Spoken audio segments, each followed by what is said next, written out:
Welcome to RK tutorial. ఈరోజు మనం వీడియోలో తెలంగాణ టెట్ పేపర్ 1లో వచ్చినటువంటి మ్యాథ్స్ క్వశ్చన్లకు ఆన్సర్ చూద్దాము. ఈ ఎగ్జామ్ అనేటువంటిది 16 జూన్ 2026 షిఫ్ట్ 2 ఎగ్జామ్ అనమాట. ఇది అదేవిధంగా మన ఛానల్లో 16th జూన్ 2026 షిఫ్ట్ 1కు సంబంధించినటువంటి పేపర్కి కూడా నేను క్వశ్చన్లకు ఆన్సర్ చేయడం జరిగింది, మ్యాథ్స్ క్వశ్చన్లకు. అది కూడా ఒకసారి చూడండి, మీకు ఉపయోగపడే అవకాశం ఉంటుంది. ఇప్పుడు మనము ఈ యొక్క షిఫ్ట్ 2 ఎగ్జామ్ జరిగినటువంటి పేపర్లో వచ్చినటువంటి మ్యాథ్స్ క్వశ్చన్లకు ఆన్సర్ చూద్దాం మనము. మరి ఇందులో భాగంగా ఇందులో మొదటి క్వశ్చన్ గమనిస్తే మనము 901 to the power of 3 minus 456 to the power of 3 by 901 square plus 901 into 456 plus 456 to the power of 2 equal to ఎంత అన్నాడు ఇక్కడ. మరి ఇక్కడ మనము గమనించినట్లయితే ఇక్కడ పైన మనకు ఒక సూత్రం ప్రకారం ఉంటుంది. ఆ సూత్రం ప్రకారం మనం సూక్ష్మీకరిస్తాం అనమాట. మీరు ఇక్కడ సూత్రం ఏంటంటే యాక్చువల్గా అది a to the power of b minus b to the power of 3 అంటే A cube minus B cube. దీని యొక్క ఫార్ములా మనకి ఏమంటే A minus B into A square plus AB plus B square అనమాట. ఈ ఫార్ములా ప్రకారము మనకు ఉన్నటువంటి లవాన్ని మనము సూక్ష్మీకరిస్తాం. మనం దీన్ని కంపేర్ చేసుకుంటే ఏ అంటే ఎంత ఉంది, ఇక్కడ 901 ఉంది. అదేవిధంగా బి అంటే 456 ఉంది ఇక్కడ. మరి ఈ యొక్క పై భాగాన్ని మనము దీనిలాగా మనం విభజించి రాద్దాం. మనము విభజించి రాస్తే ఏమొస్తుందంటే పైన మనకు A cube minus B cube is కూడా ఏ మైనస్ బి అంటే ఏమొస్తుంది ఇక్కడ 901 మైనస్ 456 చూడండి, ఏ మైనస్ బి లాగా రాసిన ఇక్కడ. తర్వాత నెక్స్ట్ పక్కన మళ్ళీ ఇంటూ ఏ స్క్వేర్ అంటే ఏమొస్తుంది ఇక్కడ 901 స్క్వేర్ ప్లస్ ఏబి అంటే అర్థమైంది ఇక్కడ ఏ ఇంటూ బి. ఏ అంటే ఎంత 901 కాబట్టి సో 901 ఇంటూ బి అంటే 456 తర్వాత ప్లస్ బి స్క్వేర్. ఇక్కడ బి స్క్వేర్ అంటే ఏమొస్తుంది 456 స్క్వేర్ వస్తుంది ఇక్కడ. సో ఈ విధంగా మనకు పైన ఉన్నటువంటి యొక్క విలువకు ఈ విధంగా మనం విభజించి రాయొచ్చు మనము. తర్వాత హారం ఏముంది ఇక్కడ 901 square plus 901 into 456 plus 456 square ఇక్కడ. మరి చూడండి ఇక్కడ ఉన్నటువంటి ఈ లవము హారంలో ఈ లవంలో మనకి ఏముంది ఇక్కడ 901 square plus 901 into 456 plus 456 square ఏదైతే ఉంటుందో ఇదే విలువ మనకి ఇక్కడ మనకు హారంలో కూడా ఉంది. కాబట్టి ఈ రెండు విలువలు సమానం కాబట్టి రెండు కూడా మనము క్యాన్సల్ చేసుకుంటాం మనం. మరి క్యాన్సల్ చేస్తే ఇక్కడ మనకి ఏముంటుంది ఇక్కడ కేవలము 901 మైనస్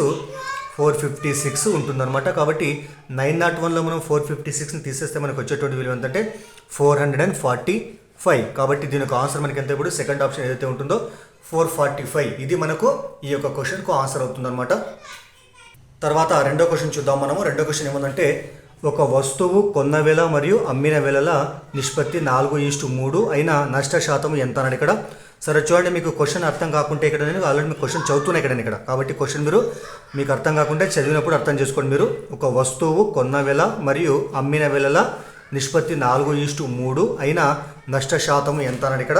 మరి ఇక్కడ చూడండి, ఇక్కడ కొన్న వేళ తర్వాత అమ్మిన వేళ కాస్ట్ ప్రైస్ తర్వాత సెల్లింగ్ ప్రైస్ వీటి నిష్పత్తి మనకి ఎంత ఉందంటే 4:3 అనమాట. అంటే కొన్న వేళ 4 భాగాలు ఉంటే అమ్మిన వేళ కేవలం మనకు 3 భాగాలు మాత్రమే రావడము జరుగుతుంది ఇక్కడ.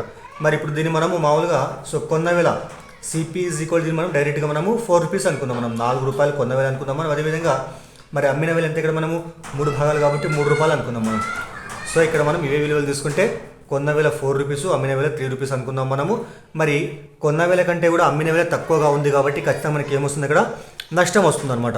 సో గుర్తుపెట్టుకోవాలి, మనం ఎక్కువ రేటుకు కొని తక్కువ రేటుకు అమ్మితే మనకు వచ్చేది నష్టం. కాబట్టి మరి నష్టానికి సూత్రం కొన్న వేళ మైనస్ అమ్మిన వేళ.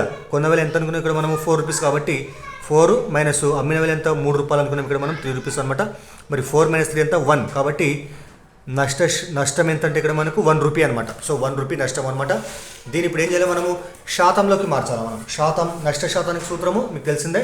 సో నష్ట శాతం ఈజ్ ఈక్వల్ టు నష్టము బై కొన్న వేళ ఇంటూ 100. దీంట్లో విలువలు రాస్తే వచ్చేది మనకు ఆన్సర్ అనమాట. మరి నష్టం మనకి ఎంత వచ్చింది ఇక్కడ 1 రూపీ కాబట్టి 1 బై కొన్న వేళ ఎంత యాక్చువల్ ఇక్కడ మనము 4 రూపీస్ అనుకున్నాం. 4 ఇంటూ 100 ఇక్కడ. ఇప్పుడు క్యాన్సల్ చేస్తే 4 ఎక్కం 4 4 25ల 100. సో 25 ఎక్కం 25 కాబట్టి 25% మనకు వచ్చినటువంటి నష్టం అనమాట. అంటే కొన్న వేళ మరియు అమ్మిన వేళ నిష్పత్తి 4:3 అయినట్లయితే మనకు వచ్చేటువంటి నష్టం యొక్క శాతం ఎంతంటే 25%. కాబట్టి 4th ఆప్షన్ ఏదైతే ఉంటుందో ఇది మనకు ఆన్సర్ కావడం జరుగుతుందన్నమాట. మీకు దయచేసి వీడియో ఉపయోగపడితే లైక్ చేయండి, అదేవిధంగా ఛానల్ని సబ్స్క్రైబ్ చేయండి, మీ ఫ్రెండ్స్కు కూడా వీడియోని షేర్ చేయండి. తర్వాత మూడో క్వశ్చన్ చూద్దాము. రెండు సంఖ్యల గాసాబా మరియు కాసాగులు వరుసగా 20 మరియు 240 వాటిలో మొదటి సంఖ్యను 4 చే భాగిస్తే భాగాఫలం 15, శేషము 0. అయితే రెండవ సంఖ్య ఎంత అని ఇక్కడ చూడండి, రెండు సంఖ్యలు ఉన్నాయంటే ఆ సంఖ్యని మనము ఎక్స్ మరియు వై అనుకున్నాం. మనకు కావాల్సిన రెండు సంఖ్యలు ఎక్స్ మరియు వై అనుకున్నాం మనము. మరి వీటి కాసాగు ఎంత చెప్పండి ఇక్కడ, వీటి గాసాబా మరియు కాసాగులు వరుసగా 20 మరియు 240 ఇక్కడ. అంటే గాసాబా ఎంత ఇక్కడ మనకు, గాసాబా అనేటువంటిది మనకు 20కి సమానం. అదేవిధంగా కాసాగు ఎంత అంటే 240. ఎప్పుడైనా కానీ ఏవైనా రెండు సంఖ్యలు మనకి ఇచ్చి వాటి గాసాబా కాసాగు ఇస్తే ఈ గాసాబా కాసాగు లబ్ధం అనేటువంటిది ఈ ఇచ్చినటువంటి సంఖ్యల లబ్ధానికి సమానం అవుతుంది. ఇది మీకు తెలిసిన సూత్రం. ఇది ఇచ్చినటువంటి సంఖ్యల లబ్ధం ఎక్స్ ఇంటూ వై ఈక్వల్ ఏమవుతుందంటే ఇవే సంఖ్యల యొక్క కాసాగు ఇంటూ గాసాబాల లబ్ధానికి సమానం అనమాట. మరి x into y equal to మరి యాక్చువల్ కాసాగు ఎంత ఇక్కడ మనకు 240, తర్వాత మరి గాసాబా ఎంత ఇక్కడ మనకు 20 అనమాట. ఈ విధంగా అనమాట. కానీ సో ఇక్కడ ఇచ్చినటువంటి మరొక కండిషన్ ఏముందంటే ఈ వాటిలో మొదటి సంఖ్యను 4 చే భాగిస్తే భాగాఫలము 15, శేషము 0 అనమాట. మరి మొదటి సంఖ్యని ఇక్కడ మనము ఎక్స్ అనుకున్నాం. ఇక్కడ మనం మరి ఎక్స్ను దేంతో భాగించాలి, ఇక్కడ మనం ఎక్స్ను మనము 4 చే భాగిస్తే వచ్చేటువంటి భాగాఫలం ఎంత ఇక్కడ మనకు 15కి సమానం అనమాట. అదేవిధంగా శేషం ఎంత అయిపోయింది ఇక్కడ మనకు 0కి సమానం. అప్పుడు ఎక్స్ ఏమైతే ఇక్కడ విభాజ్యం అవుతుంది. విభాజ్యం ఈజ్ ఈక్వల్ టు విభాజకము ఇంటూ భాగాఫలము ప్లస్ శేషం. కాబట్టి దీని ప్రకారం మనము ఎక్స్ విలువను కనుక్కున్నాం. ఇది భాగార సూత్రం అనమాట. మరి ఎక్స్ అనేటువంటి దేనికి సమానం అంటే ఇక్కడ ఈ యొక్క విభాజకము ఇంటూ భాగాఫలం ప్లస్ శేషం. మరి ఎక్స్ ఈజ్ ఈక్వల్ టు విభాజకం ఎంత ఇక్కడ మనకు 4 ఇంటూ 15, విభాజకము ఇంటూ భాగాఫలం ప్లస్ శేషం. శేషం అంటే 0 ఇక్కడ. మరి 0ని ఇక్కడ కలిపితే ఏమొస్తుంది, అదే విలువ వస్తుంది ఇక్కడ. కాబట్టి 15 ఎంత 60. సో ఎక్స్ అంటే మనకి ఎంత 60కి సమానం అనమాట. అంటే ఈ ఇచ్చినటువంటి రెండు సంఖ్యలో ఎక్స్ విలువ మనకి ఎంత ఇక్కడ 60. అంటే డైరెక్ట్ మనకి ఆ యొక్క మొదటి విలువ ఇవ్వకుండా సో ఈ విధంగా మనకి కండిషన్ పెట్టడం జరిగింది. దాని నుంచి మనం ఎక్స్ విలువను కనుక్కున్నాం ఇక్కడ మనము. అంటే మొదటి సంఖ్య మనకు 60గా రావడం జరిగింది. కాబట్టి ఎక్స్ ఉన్న ప్లేస్లో ఏం రాస్తాం ఇక్కడ 60 రాస్తాం. 60 ఇంటూ రెండో సంఖ్య ఏంది ఇక్కడ మనకు వై, కాబట్టి వై అలాగే రాద్దాం మనం. Y equal to so 240 into 20. ఇక్కడ వైని ఏం చేస్తుంది 60 గుణిస్తుంది, అట్లా పోతే ఏం చేస్తుంది అది భాగిస్తుంది. కాబట్టి ఎక్స్ ఈక్వల్ ఎంత ఇక్కడ మనకు 240 ఇంటూ 20/60.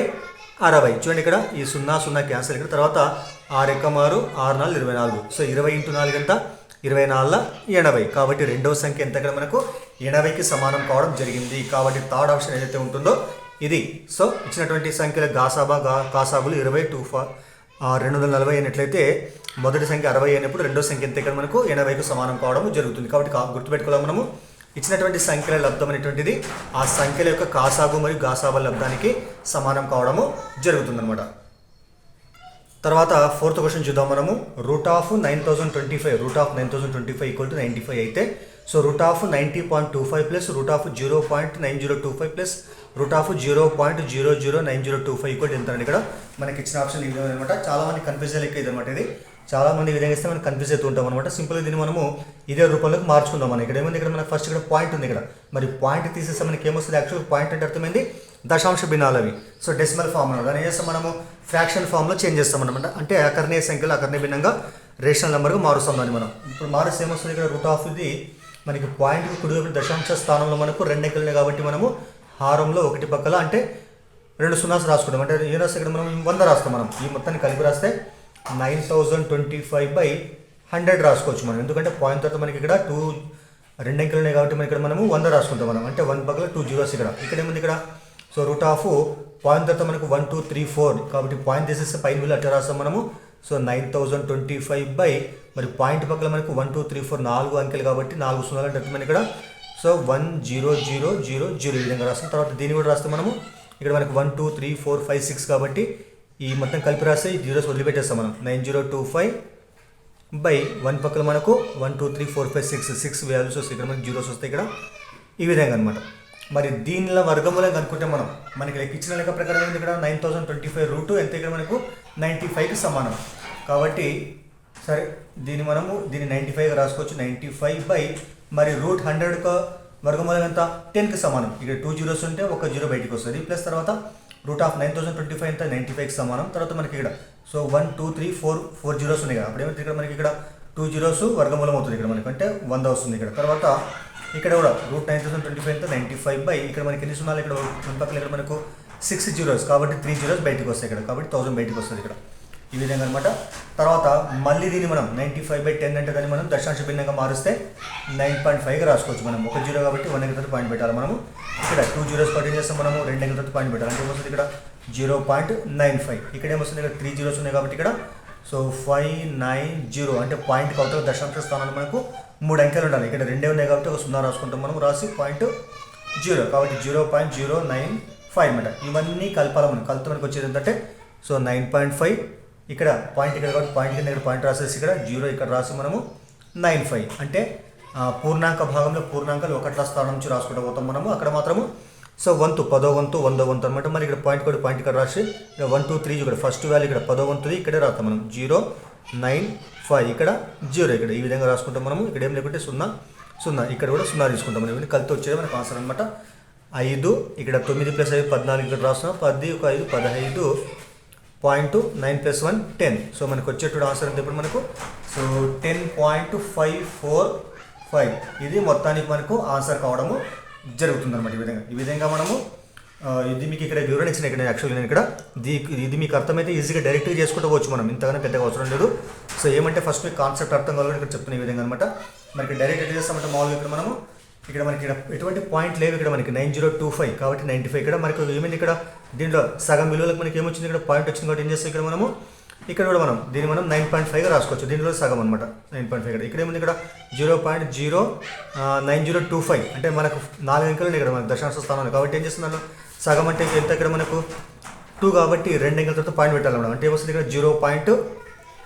ఈ విధంగా అనమాట 0.95 వస్తుంది ఇక్కడ. తర్వాత ఇక్కడ ఏముంది ఇక్కడ మనకు 1 2 3 4 5 6 సగం ఎంత 3. సో 95 2 అంకెలు కాబట్టి ఇంకో 0 రాసుకుని మనము 0 పాయింట్ పెట్టుకుంటాం మనం. కాబట్టి 0.095 అనమాట. ఈ విధంగా అంటే ఇక్కడ మనకు 6 అంకెలు కాబట్టి ఏం కావాలి మనకు దశాంశ స్థానంలో 3 అంకెలు ఉండాలి. కానీ ఇక్కడ ఏమైనా మనకు 2 అంకెలు కాబట్టి ఒక 0 ఎక్స్ట్రా యాడ్ చేసుకుంటాం మనం. తర్వాత ఇవన్నీ కలిసి వచ్చేటువంటిదే 10.545. సో కాబట్టి ప్రాక్టీస్ చేస్తే మనం డైరెక్ట్గా చేసి ఇంత పెద్దగా అవసరం లేదు. సో నాన్ మ్యాథ్స్ కోసం కొద్దిగా ఎక్స్ప్లెయిన్ చేయడం జరిగింది ఇక్కడ. తర్వాత 5వ క్వశ్చన్ చూస్తే ఇక్కడ 11/12 11/12 1/2 4/7 12/15 అనమాట అనేటువంటి భిన్నాలను అవరోహణ క్రమంలో అమర్చగా ఏ భిన్నము 2వ స్థానంలో ఉంటుంది. మరి అవరోహణ క్రమం అంటే ఏంది? అవరోహణ క్రమం అంటే పెద్ద విలువ నుంచి చిన్న విలువకు రాసుకుంటూ పోతాం మనము. సో దాన్ని అవరోహణ క్రమం అని అంటారు, డిసెండింగ్ ఆర్డర్ అనమాట. మరి ఇందులో మనం రాసుకుంటూ పోతే 2వ స్థానంలో అంటే 2వ పెద్ద విలువ ఏదన్నాడు, మొదటి పెద్ద విలువ కూడా 2వ పెద్ద విలువ ఎంత అని ఇక్కడ. మరి ఇక్కడ ఫస్ట్ ఏం చేద్దాం మనం ఇవన్నీ కూడా మనకు అవరోహణ క్రమంలో రాయాలంటే ముందుగా వీటి యొక్క విలువలు మనం దశాంశ భిన్నాలుగా మార్చి కనుక్కుందాం మనం. 11/12 ఉంది ఇక్కడ. మరి ఇప్పుడు ఏం చేస్తాం 12 చేత 11ని భాగిస్తాం మనం. భాగిస్తే ఏమొస్తుంది ఇక్కడ మనకు పోదు కాబట్టి 12 0 ఇక్కడ మనకి ఎంత 11 వస్తుంది ఇక్కడ. మరి పాయింట్ పెట్టుకుంటే 0 12 9 108. సో ఇక్కడ మనకు 2 వస్తుంది కాబట్టి దీని యొక్క విలువ ఎంత 0.9 ఇక్కడ. అంటే సో 11/12 యొక్క విలువ ఎంత 0.9. అదేవిధంగా 1/2 మీకు తెలిసింది 1/2 అంటే ఎంత 0.5 ఇది. సో డైరెక్ట్ మీకు తెలిసింది. తర్వాత 4/7 మరి 7 చేత 4ని భాగిస్తే ఏమొస్తుంది పోదు కాబట్టి 4 7 0 ఇక్కడ మనకు 4 వస్తుంది. పాయింట్ పెట్టుకుని 0 7 5 35 ఇక్కడ మళ్ళీ మనకు 5 వస్తుంది. తర్వాత ఈ పాయింట్కి మళ్ళీ 0 వస్తే 7 7 49 కాబట్టి ఇదంతా ఇక్కడ 4/7 అంటే 0.57కి సమానం కావడం జరిగింది. అదేవిధంగా చివరిది ఏముందంటే 12/15 ఉంది. అంటే 15 చేత 12ని భాగించాలి మనం. 12/15 అనమాట. ఇప్పుడు భాగిస్తే ఏమొస్తుంది ఇక్కడ 10 0 మనకి ఎంత 12 వస్తుంది ఇక్కడ. పాయింట్ పెట్టుకుంటే 0 15 120 శేషం 0 ఇక్కడ. అంటే దీని యొక్క విలువ ఏంటంటే 0.8 అనమాట. చూడండి ఇక్కడ మరి అన్నిటికంటే పెద్ద విలువ అంటే ఇక్కడ మనకు 0.9 పెద్దది ఇక్కడ. సెకండ్ 0.8 తర్వాత 0.57 తర్వాత 0.5. మనకేం కావాలి మనకు 2వ పెద్ద విలువ కావాలి కాబట్టి 2వ పెద్ద విలువ మనకి ఎంత అంటే ఇక్కడ మనకు 12/15కు సమానం కావడం జరుగుతుంది. కాబట్టి సో ఫస్ట్ ఏమి యాక్చువల్గా పెద్ద విలువ 11/12. దాని తర్వాత సెకండ్ విలువ మనకు కావాలి కాబట్టి ఎంత అంటే ఇక్కడ మనకు 12/15కు సమానం కావడం జరిగింది. కాబట్టి సో థర్డ్ ఆప్షన్ ఏదైతే ఉంటుందో 12/15 ఇది మనకు అవరోహణ క్రమంలో 2వ స్థానంలో ఉన్నటువంటి విలువ అనమాట అది. తర్వాత 6వ క్వశ్చన్ చూద్దాము. 6వ క్వశ్చన్ ఏముందంటే 6, 8, 9 మరియు 4లను ఒకసారి మాత్రమే ఉపయోగించి ఏర్పరచగల గరిష్ట 4 అంకెల సంఖ్య ఎంత అండి ఇక్కడ. మరి మీకు తెలిసిందే 4 అంకెల సంఖ్య అంటే అందులో మనకు 4 అంకెలు ఉంటాయి.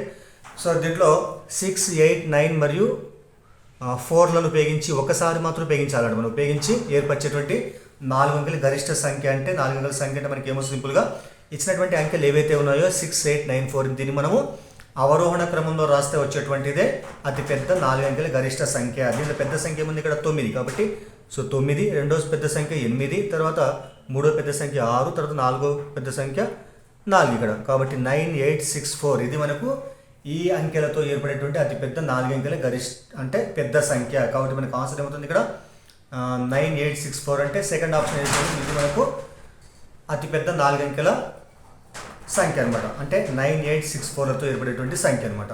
ఇది చాలా ఈజీ క్వశ్చన్. తర్వాత మరి 7వ క్వశ్చన్ చూద్దాము. అతి చిన్న సంయుక్త సంఖ్య మరియు అతిపెద్ద రెండంకెల ప్రధాన సంఖ్యల లబ్ధం ఎంత అన్నాడు. మీకు తెలియాలి. అతి చిన్న సంయుక్త సంఖ్య అంటే 4కు సమానం అది. అదేవిధంగా అతిపెద్ద రెండంకెల ప్రధాన సంఖ్య 97కు సమానం. ఇక్కడ గుర్తుపెట్టుకున్నారా?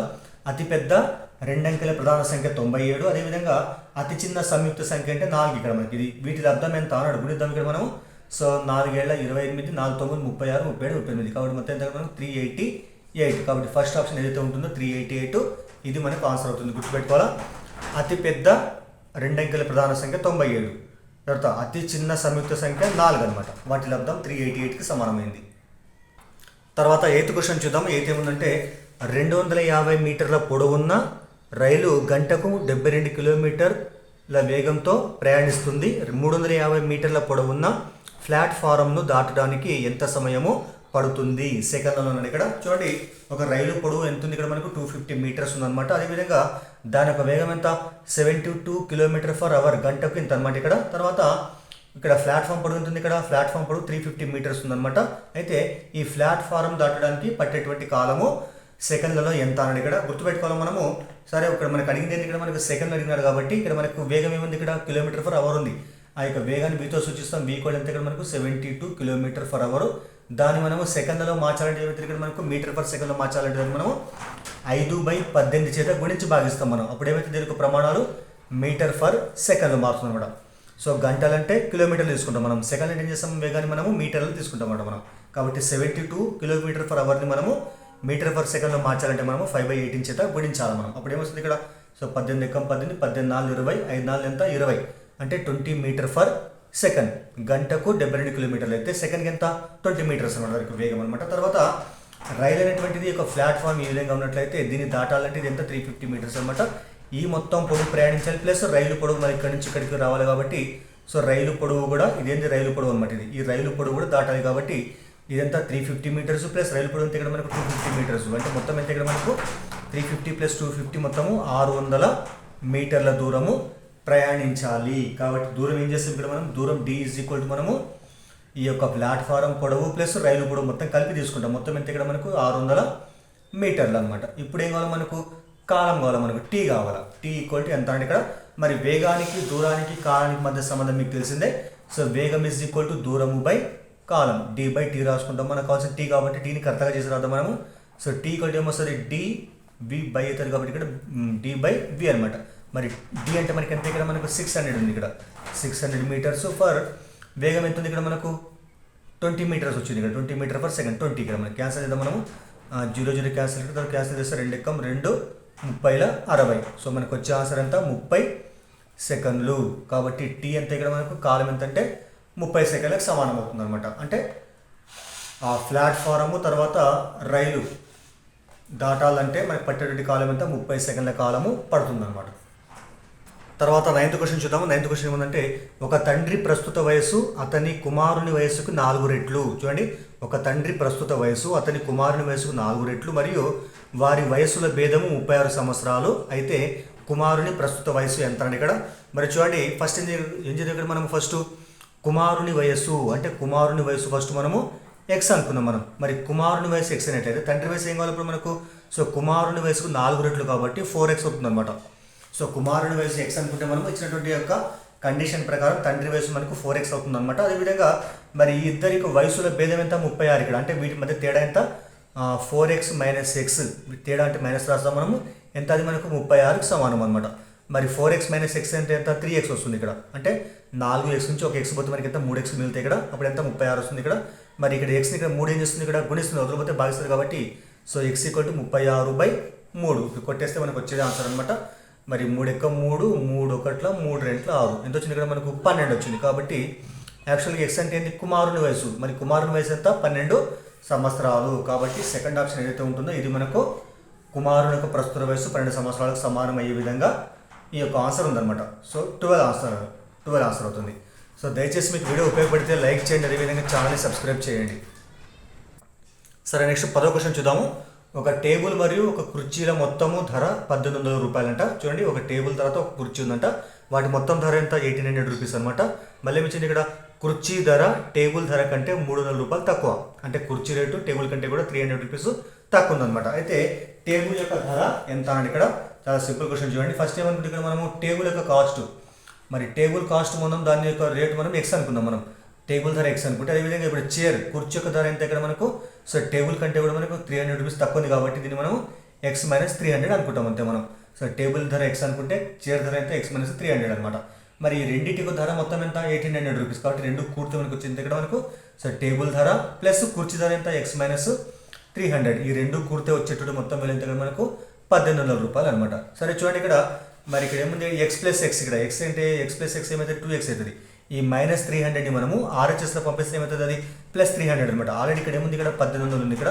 సో 1800 ప్లస్ 300 ఇక్కడికి వస్తే ప్లస్ 300 ఇక్కడ.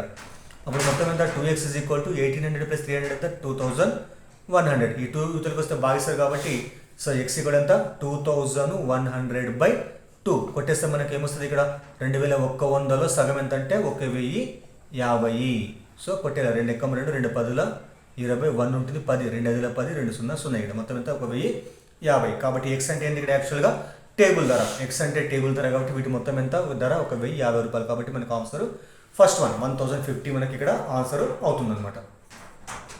తర్వాత 11వ క్వశ్చన్ చూద్దాము. ఒక దీర్ఘఘనము ముఖాల సంఖ్య ఎంత అని ఇక్కడ? ఒక దీర్ఘఘనం యొక్క ముఖాల సంఖ్య. మరి ముఖాల సంఖ్య అంటే ఫేసెస్ కాబట్టి ఈ విధంగా దీర్ఘఘనం ఉన్నట్లయితే ఇక్కడ మనకు ఉన్నటువంటి ముందు భాగం ఏదైతే ఇది మనకు తలం అనమాట. అంటే సారీ ముఖమన తలమన 1 2 3 4 5 6 మొత్తం. కాబట్టి దీర్ఘఘనానికి ఉన్నటువంటి మొత్తం ముఖాల సంఖ్య ఫేసెస్ యొక్క మొత్తం సంఖ్య 6కు సమానం అవుతుంది. ముందు భాగం ముఖం, వెనుక భాగం, పక్క భాగాలు, తర్వాత పైన కింద మొత్తం 6 ఉంటాయి కాబట్టి ముఖాల సంఖ్య 6 అనమాట. తర్వాత మరి అదేవిధంగా ఇక్కడ చూస్తే మనం దీని యొక్క అంచుల సంఖ్య, ఈ లైన్స్ మొత్తం ఏంటంటే ఇక్కడ మనకు 12 ఉంటాయి. తర్వాత శీర్షాల సంఖ్య, మూలల సంఖ్య మొత్తం మనకి 8 అనమాట. ఇవేమో శీర్షాల సంఖ్య, ఇదేమో అంచుల సంఖ్య, ఇదేమో ముఖాల సంఖ్య అనమాట. తర్వాత 12th క్వశ్చన్ చూస్తే మనము ఒక రైతు తన పొలంలో 676 మొక్కలను అడ్డు వరుసల సంఖ్య, నిలువు వరుసల సంఖ్య సమానంగా ఉండేలా అమరిస్తే అతను ఎన్ని వరుసలను ఏర్పాటు చేయాలి? చూడండి, ఇక్కడ మొత్తం ఉన్నటువంటి మొక్కల సంఖ్య ఎంత? 676 అనమాట. ఈ విధంగా మనము అడ్డు వరుసల సంఖ్య ఇక్కడ మనకి ఈ విధంగా అనమాట. అదేవిధంగా నిలువు వరుసల సంఖ్య ఈ విధంగా వరుసలు అమర్చుకుంటూ పోతే అడ్డు వరుసల సంఖ్య, నిలువు సంఖ్య రెండు కూడా సేమ్ ఉండాలి. వీటి సంఖ్య మనకు తెలియదు కాబట్టి మనము అడ్డు వరుసల సంఖ్యను మనము ఎక్స్ అనుకుందాం. అదే నిలువు వరుసల సంఖ్య మొత్తం ఇక్కడ మనము ఇవన్నీ కూడా నిలువు వరుసలు ఇవన్నీ కూడా మనము ఎక్స్ అనుకుందాం మనం. అంటే రెండు సమాన సంఖ్యలో ఉండాలి కాబట్టి అప్పుడు వీటికి మొత్తం సంఖ్య ఏమవుతుంది? ఎక్స్ ఇంటూ ఎక్స్ అనమాట. x² సమానం అవుతుంది. అంటే అడ్డు వరుస సంఖ్య ఇంటూ నిలువు వరుస సంఖ్య మొత్తం ఇక్కడ మనకు x² సమానం అనమాట. తర్వాత వాటి మొత్తం ఎంత? మొక్కల సంఖ్య మొత్తం ఇక్కడ మొక్కలు నాటుకుంటే మొత్తం ఈ విధంగా మనం వాటి మొత్తం సంఖ్య ఏంటంటే 676కు సమానం అవుతుంది. దీని ఏం రాస్తాం మనము? 26² రాసుకోవచ్చు మనం x² అంటే. అప్పుడు స్క్వేర్ క్యాన్సిల్ అంటే x మీకు ఎంత వస్తుంది? ఇక్కడ 26. కాబట్టి అడ్డు వరుసల సంఖ్య 26 ఉంటుంది. అదే నిలువు వరుసల సంఖ్య కూడా మొత్తం మనకు 26 ఉంటుంది. కాబట్టి మనకి సెకండ్ ఆప్షన్ మనకి ఇక్కడ 26 ఆన్సర్ అవుతుంది అనమాట. తర్వాత 13వ క్వశ్చన్ చూద్దాము.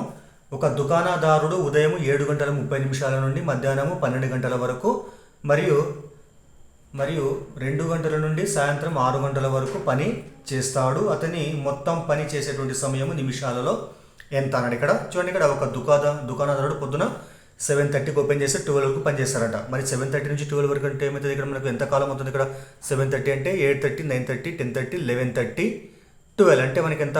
4.5 hours మొత్తం. అంటే 4 గంటల 30 నిమిషాలు పనిచేస్తారు ఇక్కడ వాడు ఉదయం పూట. తర్వాత మళ్ళీ మధ్యాహ్నం 2 నుంచి 6 గంటల వరకు అంటే 3, 4, 5, 6 ఇక్కడ కూడా మళ్ళీ 4 గంటలు అనమాట.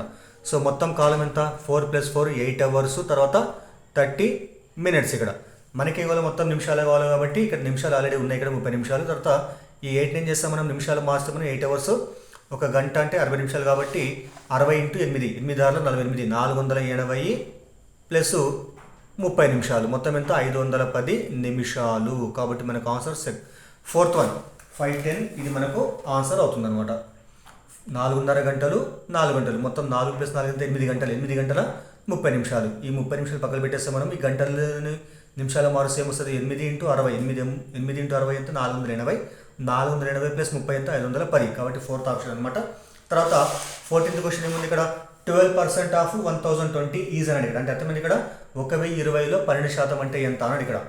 ఇక్కడ 1020లో 12% అంటే అర్థమైంది. 1020 ఇంటూ 12% ఈ విధంగా రాసుకుంటాం మనము. దీన్ని మనము శాతం నుంచి మనము భిన్నంలో మార్చుకుంటే 1020 ఇంటూ 12/100 రాసుకోవచ్చు మనం. తర్వాత ఇక్కడ 0 క్యాన్సిల్ ఇక్కడ. తర్వాత ఏముంది ఇక్కడ 102 ఇంటూ 12 ఉంది. సో 102 ఇంటూ 12 ఉంటుంది ఇక్కడ. మరి 2 గుణిస్తే 12 2 24 ఇక్కడ, ఎందుకంటే 0 కాబట్టి ఇట్లా రాసిన. తర్వాత 12 ఎక్కం 12 బై ఎంత ఉంది ఇక్కడ. సో 10 ఉంటుంది ఇక్కడ. దీన్ని మనం దశాంశ భిన్నంగా మార్చినట్లయితే మనము హారంలో 10 ఉంటే ఏం చేస్తాం మనము, ఒక 0 కాబట్టి మనం ఒక అంకె ఉద్యోగ పెట్టేసి పాయింట్ పెట్టుకుంటాం మనం. ఏమొస్తుంది అప్పుడు 122.4 వస్తుంది అనమాట. సో మనకు ఆన్సర్ అనేది 122.4 అంటే మనకు ఫస్ట్ ఆప్షన్ 122.40 ఇక్కడ ఉందా లేకుండా ఒకటే కాబట్టి 122.40 అనేటువంటిది మనకు ఆన్సర్ అవుతుంది. ఇక్కడ 0 రాసుకునే ఇబ్బంది ఏం లేదు కాబట్టి ఈ విధంగా అనమాట. లేదంటే డైరెక్ట్ ఇక్కడ గుణిస్తే మనకి ఏమొస్తుంది, ఇక్కడ కొట్టేయకుండా మనము గుణిస్తే ఏమొస్తుంది 1240/100 వస్తుంది. యాక్చువల్గా అయితే ఇక్కడ కొట్టి వేయకుంటే మనం 0 కొట్టేయకుంటే మనం అప్పుడు దాని దశాంశ భిన్నంగా మారిస్తే ఏమొస్తుంది 122.40 అనమాట. సో ఆప్షన్ ఫస్ట్ మనకు ఆన్సర్ అవుతుంది. తర్వాత 15 చూద్దాం. ఇక్కడ మనము ఒక దీర్ఘ చతురస్రాకారపు పచ్చిక బయళ్ల వైశాల్యము 885 885 మీటర్ స్క్వేర్, దాని పొడవు 15 మీటర్లు అయితే దాని యొక్క చుట్టుకొలత ఎంత అంటే ఇక్కడ చూడండి. ఒక దీర్ఘ చతురస్రాకారపు పచ్చిక బయలునటువంటి ఒక ఈ విధంగా మనము ఈ ఆకారం తీసుకున్నట్లయితే దీని యొక్క వైశాల్యం ఎంత 885 మీటర్ స్క్వేర్ అనమాట. దీన్ని మనం పొడవు, దీన్ని మనం వెడల్పు అనుకున్నట్లయితే మనకి ఇక్కడ పొడవు ఎంత ఇక్కడ మనకు 15 అనమాట, 15 మీటర్స్ అనమాట. మనకి వెడల్పు ఇవ్వలేదు ఇది అనుకున్నాం మనము, కానీ వైశాల్యం ఎంత 885 మీటర్ స్క్వేర్ అనమాట. మరి దీర్ఘ చతురస్రాకారం యొక్క వైశాల్యం ఏంది, సో L ఇంటూ బి పొడవు ఇంటూ వెడల్పు మొత్తం ఎంత మనకు 885కి సమానం అవుతుంది. దీని నుంచి మనము వెడల్పు కనుక్కుంటాం మనం. మరి L అంటే మనకి ఎంత ఇక్కడ 15 కాబట్టి 15 ఇంటూ బి ఈక్వల్ ఎంత 885.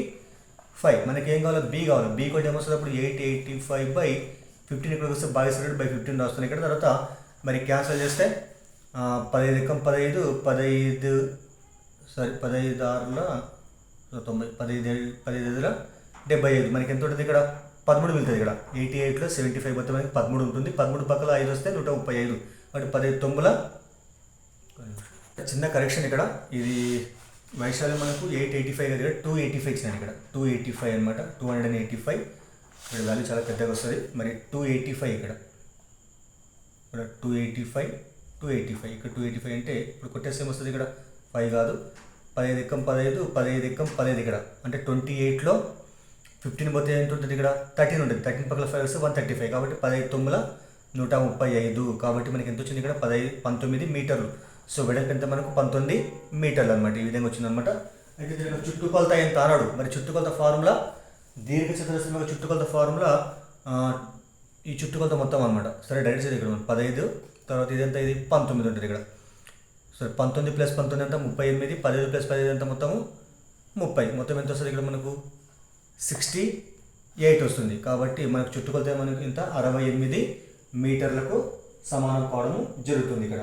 మరి యాక్చువల్ చుట్టుకొలత సూత్రం మీకు తెలిసింది already 2 × L + B 2 × L + B అనమాట. ఇక్కడ రాసిన కూడా మనకు అంత వస్తుంది కాబట్టి నేను డైరెక్ట్ చేసిన 19 + 19 38, 15 + 50 30, మొత్తం ఎంత 68 అనమాట.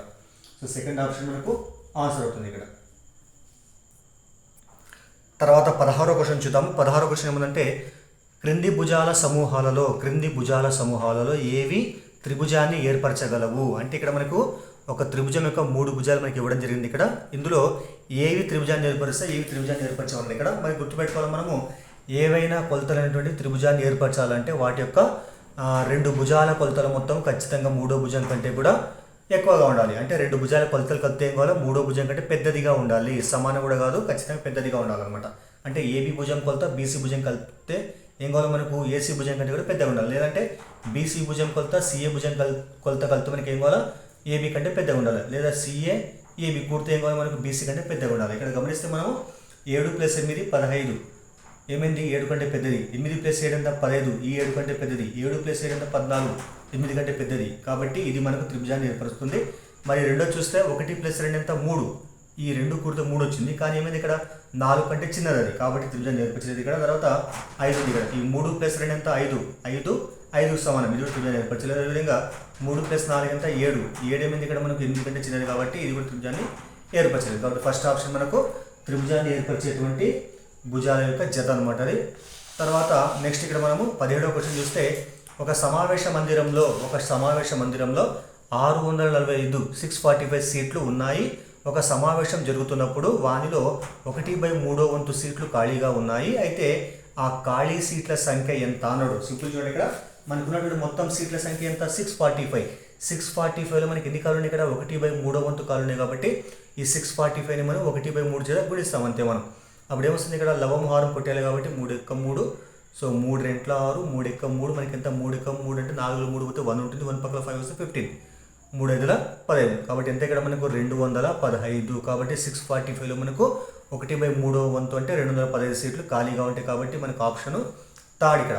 ఇవి ఖాళీ ఉన్నటువంటి సీట్ల సంఖ్యకు సమానమైనటువంటి ఆన్సర్ అనమాట అది. తర్వాత 18వ క్వశ్చన్ చూద్దాము. 4.189 4.189కు ఎంత కలిపితే 9 వస్తుంది అంటే మనకి ఇచ్చిన ఈ విధంగా అనమాట. అప్పుడు ఏం చేయాలి మనం, దీనికి ఎంత కలిపితే 9 వస్తుంది అంటే మనము 9 నుంచి తీసేస్తాం అంతే సింపుల్గా మనం. సో 9 నుంచి ఏం చేయాలి మనము, ఈ యొక్క 4.189 తీసేయాలి మనం. ఇక్కడ ఇదేంది పూర్ణాంక భాగం, ఇది పూర్ణాంక భాగము, ఇది దశాంశ భాగం. ఇక్కడ ఏముంది, ఇక్కడ మనకు పూర్ణ సంఖ్య ఉంది కాబట్టి మనము 9.0 రాసుకోవచ్చు. ఇక్కడ మనం 9 అన్న ఒకటే, 9.000 అన్న ఒకటే. మరి తీసేస్తే ఏమొస్తుంది ఇక్కడ మనకి, ఇక్కడ సో 19 పోతే 1, ఇక్కడ 9 పోతే 1, 9 పోతే 8 పాయింట్, ఇక్కడ 8 ఉంటుంది, 8లో 4 పోతే 4 ఇక్కడ అంటే 4.811 అంటే ఇక్కడ మనకు సెకండ్ ఆప్షన్. ఇది మనకు కలపడం వల్ల అంటే 4.189కు మనము 4.811 కలపడం వల్ల మనకు 9 వస్తుంది. కాబట్టి ఆన్సర్ సెకండ్ అనమాట. తర్వాత 19వ క్వశ్చన్ చూస్తే, ఘనం యొక్క ఘన పరిమాణము, ఒక ఘనం యొక్క ఘన పరిమాణము 0.0000729 ఘనపు మీటర్లు అయితే దాని యొక్క అంచు పొడవు మీటర్లలో ఎంత అని ఇక్కడ. మీరు ఘనం అంటే తెలిసింది, ఇక్కడ సమఘనం తీసుకుంటాం మనము. మరి దీని యొక్క ఘన పరిమాణం మనకి ఎంత ఇచ్చినట్టు, ఇక్కడ 0.00079 అంటే ఇక్కడ అన్ని భుజాలు సమానం అంటే ఇక్కడ. మరి ఘనం యొక్క ఘన పరిమాణం ఫార్ములా a × a భుజం × భుజం అంటే a క్యూబ్గా రాసుకుంటాం. ఈ మొత్తం ఎంత ఇక్కడ మనకు 0.000729కి సమానము. మరి ఏ క్యూబ్ ఇది డైరెక్ట్ చేస్తే మనకు ఆన్సర్ 0.009 వస్తుంది ఇక్కడ. ఎందుకంటే 729 యొక్క వర్గమూలం ఘనమూలం ఎంత 9 అనమాట. సో 9 × 9 × 9 ఈక్వల్ ఎంత మొత్తం, ఇది మనకు 729కి ఈక్వల్. కాబట్టి ఇక్కడ మనకి ఏముంది, ఇక్కడ పాయింట్ తర్వాత ఇక్కడ మనకు 1 2 3 4 5 6 విలువలు ఇక్కడ. అంటే దాంట్లో ఏం చేయాలి మనము, 3 భాగాలు చేస్తే ఒక్కొక్క భాగం ఎంత వస్తుంది, ఇక్కడ మనకు 2 వస్తాయి. కాబట్టి పాయింట్ అవతల మనకు 2 విలువలు ఉంటే అదే మనకు ఆన్సర్ అవుతుంది. సరే ఇక్కడ చేద్దాం. ఇక్కడ మనము మరి 0.00079 మనము 729 మనము ఇక్కడ మొత్తం పాయింట్ తీసేసి రాస్తే ఏమొస్తుంది, ఇక్కడ 729 వచ్చి మనకు పాయింట్ అవతల మనకు 6 విలువలు ఉన్నాయి కాబట్టి, అంటే 6 స్థానాలు ఇక్కడ విలువలు ఉన్నాయి కాబట్టి ఒకటి పక్కన మనకు 6 సున్నాలు వస్తాయి. ఇక్కడ 1 2 3 4 5 6. దీన్ని మనం ఏం రాసుకోవచ్చు, మనం 9 క్యూబ్ రాసుకోవచ్చు మనం. ఈ ఇక్కడ ఏముంది, ఇక్కడ మొత్తం ఇక్కడ మనకు 10 lakhs ఉంది. దాన్ని కూడా మనము ఒకటి పక్కన మనకు 6 సున్నాలు కాబట్టి దీన్ని 10⁶6గా రాసుకోవచ్చు ఇక్కడ మనం. సరే దీన్ని మనము లేకుంటే ఇక్కడ మనం ఇక్కడ 100గా తీసుకుంటే మనము 100 క్యూబ్ రాసుకోవచ్చు మనం. 100 క్యూబ్ రాసుకోవడం మనకి ఇంత వస్తుంది అనమాట. మరి ఏ క్యూబ్ ఇసుకులు మొత్తం కలిపి రాస్తే ఏమొస్తుంది, 9/100 రాసుకోవచ్చు మనం. ఇప్పుడు ఏమవుతుంది, ఇక్కడ ఇరువైపులా క్యూబ్ క్యాన్సిల్ అయిపోతే మనకు వచ్చేటువంటి భుజం ఏ ఎంత అంటే 9/100. దీన్ని దశాంశ భిన్నంగా మారుస్తే ఏమొస్తుంది, a = 0.09. ఎందుకంటే 1 పక్కన 2 zeros ఉన్నాయి కాబట్టి మనకు 2 అంకెలతో పాయింట్ ఉండాలి కాబట్టి ఒకటే అంకె ఉంది ఇక్కడ. కాబట్టి 9 రాస్తా, తర్వాత ఒక 0 రాసుకుంటాం, 0 ఇక్కడ. కాబట్టి ఆన్సర్ ఎంత 0.09. కాబట్టి మనకు 4th ఆప్షన్ ఆన్సర్ అవుతుంది ఇక్కడ. తర్వాత 20వ క్వశ్చన్ చూద్దాము. ఒక సంఖ్యను 15, 11 మరియు 12లతో భాగించినప్పుడు ప్రతిసారి శేషము 4 వస్తే ఆ సంఖ్య ఏదన్నాడు ఇక్కడ. చూడండి ఇక్కడ, సో 15తో కానీ 11తో కానీ 12తో కానీ భాగిస్తే ప్రతిసారి శేషం ఎంత కావాలో మనకు 4 కావాలంట. ఆ సంఖ్య ఎంత అన్నాడు. సింపుల్ ఇటువంటి లెక్కలు ఏం చేస్తాం, మామూలుగా మనము ఇచ్చినటువంటి విలువలు ఏవైతే ఉన్నాయో వాటి యొక్క ఫస్ట్ మనము కాసాగ్ అనుకుంటాం. మనం 15, 11, 12 వీటి కాసాగ్ ఎంత వస్తుంది, ఇక్కడ మనకు 15, 12 మాత్రమే ఒకే ఏకంలో పోయేటువంటి గుణిజాలు అనమాట. మనం 3 ఏకంలో పోతాయి కాబట్టి 3 × 15, సో 11, తర్వాత 3 × 4 12, 5, 11, 4 ఈ 3 కూడా ఏ ఏకంలో అంటే ఒకే ఏకంలో పోవు కాబట్టి సో వీటి లబ్ధమే మనకు కాసాగ్ అవుతుంది అనమాట. ఇప్పుడు కాసాగ్ ఎంత వస్తుంది, ఇక్కడ 3 × 5 15, 15 × 4 60, 60 11 660. అంటే అర్థమైంది, ఇక్కడ 15, 11, 12 కాసాగ్ ఎంత మనకు 660 అనమాట. అంటే 660ని మనము 15తో భాగించినప్పుడు కానీ 11తో భాగించినప్పుడు కానీ 12తో భాగిస్తే కానీ మనకు వచ్చేటువంటి శేషము 0 వస్తుంది. కానీ మనకేం కావాలో, మనకు శేషము 4 మిగిలాలి కాబట్టి అప్పుడు ఏం చేస్తాం, మనము ఈ విలువకు మనము 4 యాడ్ చేస్తాం మనం. అప్పుడు ఎంత వస్తుంది ఇక్కడ మనకు 660 4 వస్తుంది. కాబట్టి మనకు ఆన్సర్ సెకండ్ ఆప్షన్ ఏదైతే ఉంటుందో 664 ఇది మనకు ఆన్సర్ అవుతుంది అన్నమాట. తర్వాత 21st క్వశ్చన్ చూడండి. ఇక్కడ ఒక దత్తాంశాన్ని ఆరోహణ లేదా అవరోహణ క్రమంలో అమర్చినప్పుడు మధ్యలో ఉన్నటువంటి పరిశీలన దీనిని సూచిస్తుంది. చాలా ఈజీ చూడండి. ఇక్కడ మరి ఏమి ఇక్కడ మనకు ఆన్సర్ ఉంది మధ్యగతం అనమాట. అంటే ఒక దత్తాంశంలోని రాశులను మనము ఆరోహణ క్రమంలో కానీ అవరోహణ క్రమంలో రాస్తే మధ్యలో వచ్చేటువంటి విలువను ఏమంటారంటే మధ్యగతం అని అంటారు. మీకు తెలిసిందే ఇది. మరి వ్యాప్తి అంటే గరిష్ట విలువ మైనస్ కనిష్ట విలువ, సగటు అంటే రాశుల మొత్తం మీద రాశుల సంఖ్య, బహుళకం అంటే ఎక్కువ సార్లు పునరావృతమైనటువంటి రాశిని బహుళకము అంటారనమాట. 22వ క్వశ్చన్ చూద్దాము. దానికంటే ముందు మీకు దయచేసి వీడియో ఉపయోగపడితే లైక్ చేయండి, అదేవిధంగా ఛానల్ సబ్స్క్రైబ్ చేయండి. ఇప్పుడు 22వ క్వశ్చన్ చూద్దాం మనము. ఈ క్రింది వాటిలో 19 యొక్క గుణిజము కానిది అన్నాడు. ఇక్కడ 19 యొక్క గుణిజం కానిది అన్నాడు. ఇక్కడ మరి ఇక్కడ ఏముంది? ఇక్కడ ఫస్ట్ వన్ 1558, 1710, 1596, తర్వాత 1377 అనమాట. మరి 19 గుణిజం అంటే ఏమైనా కష్టం కాదు, 19 చేత భాగించబడాలి. మరి మిగతా వాట 19 చేత ఏది భాగించబడి చూద్దాం. ఇక్కడ మనం అన్నింటిలో కూడా మనము ఫస్ట్ 1558 తీసుకుంటే మనం దీన్ని 19 ఎక్కతో భాగిస్తే ఏమొస్తుంది? ఇక్కడ సో 19 ఎంబుల 152. ఇప్పుడు మనకి ఎంత వస్తుంది? ఇక్కడ 3 మిగులుతుంది. ఇక్కడ 8 రాసుకున్నాం. 19 రెంట్ల 38. శేషం అయితే ఇక్కడ మనకు 0 వచ్చింది. శేషం 0 అంటే అర్థమైంది. ఇక్కడ ఈ సంఖ్య 19 చేత నిశేషంగా భాగించబడుతుంది. కాబట్టి ఇది 19 గుణిజం అవుతుంది. కానీ మనకేం కావాలి? కాంతి కావాలి. కాబట్టి మనకి ఇది ఆన్సర్ కాదు. తర్వాత 1710 తీసుకుంటే ఇది డైరెక్ట్ పోతుంది. చూడండి. ఇక్కడ 19 9 171. తర్వాత 0 వస్తుంది. ఇక్కడ 0 దించుకుంటాం మనము. మరి 19 0 0 శేషము 0 ఇక్కడ. కాబట్టి ఇది కూడా మనకు 19 గుణిజం అవుతుంది. అదేవిధంగా 1596 తీసుకుంటే ఇది కూడా మనకు చూడండి. ఇక్కడ 19 ఎక్కడ తీసుకుంటే 19 ఎంబుల 152. ఇక్కడ మనకి ఎంత వస్తుంది? 7. ఇక్కడ 6 19 76. ఇది కూడా శేషం 0 కాబట్టి ఇది కూడా మనకు ఆన్సర్ కాదనమాట. చివరికి మనకు సో ఇది 1377 మాత్రము 19 చేత భాగించబడదు. అయితే చెక్ చేద్దాం. ఇక్కడ మనం 1377 మనము 19 ఎక్కడ తీసుకుంటే 19 7 133. మనకి ఎంత వస్తుంది? ఇక్కడ 4 వస్తుంది. 7 ఇక్కడ. మరి 19 రెంట్ల 38. శేషం ఎంత? 9 వస్తుంది ఇక్కడ. కాబట్టి శేషము 0 కాకుండా 9 ఇక్కడ మిగిలింది. కాబట్టి ఇది మనకు 19 యొక్క గుణిజము కాదు. కాబట్టి 1377 అనేటువంటిది 19 యొక్క గుణిజము కాదనమాట. తర్వాత 23వ క్వశ్చన్ చూద్దాము. 2 సంఖ్యల భేదము 5 మరియు వాని మొత్తం 11 అయితే ఆ సంఖ్యలు ఏమన్నాడు? ఇక్కడ మనం డైరెక్ట్ ఇక్కడ మనము ఆప్షన్ క్లిక్ చేయొచ్చు. ఇక్కడ మనము 2 సంఖ్యల భేదం ఎంత ఉండాలి? మనకు 5 ఉండాలి. మరి 7 4 వీటి మధ్య భేదం ఎంత ఉంది? 3 ఉంది. ఇది కాదు. 9 4 వీటి మధ్య భేదం 5 ఉంది. సో ఇది కావచ్చు. కానీ వాటి మొత్తం ఎంత కావాలి? 11 కావాలి. కానీ ఇక్కడ 9 + 4 ఎంత? ఇక్కడ మనకు 13 అవుతుంది. కాబట్టి ఇది కూడా మనకు ఆప్షన్ కాదనమాట. 8 - 3 ఎంత? ఇక్కడ మనకు 5 అవుతుంది. తర్వాత 8 + 3 ఎంత? 11 అవుతుంది ఇక్కడ. కాబట్టి మనకు ఆప్షన్ ఇది అవుతుంది అనమాట. మరి ఇక్కడ వీటి మధ్య భేదం ఎంత? 5 కావాలి. కానీ 6 - 5 ఎంత? 1 అవుతుంది. కాబట్టి మనకి ఇది ఆన్సర్ కాదనమాట. డైరెక్ట్ ఇక్కడ మనము ఆప్షన్ నుంచి మనం ఆన్సర్ చేయొచ్చు మనం.